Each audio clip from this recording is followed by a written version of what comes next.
Michelle Courington with One World Dive and Travel. We're located in the Tech Center right off of I-25 and Arapahoe Road in Greenwood Village, Colorado. We specialize in scuba diving and introducing folks to the underwater world. We'll get them comfortable underwater, we'll get them outfitted with all the gear that they need, and we'll help set them up on some wonderful underwater scuba and snorkeling vacations. The biggest effect that COVID-19 has had on our business is that travel has been put on hold. Countries, islands, they've been on lockdown. Also, it's adversely affected our economy as well as our normal lives. People aren't traveling, they're not vacationing, they're not picking up new hobbies. I am happy to say that we are reopened at One World Dive and Travel, and we are teaching scuba and snorkeling classes again.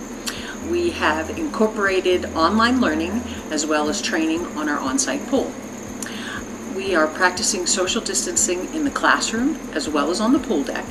And in the pool, we're wearing our mask and we have a regulator in our mouth, which is pretty effective PPE.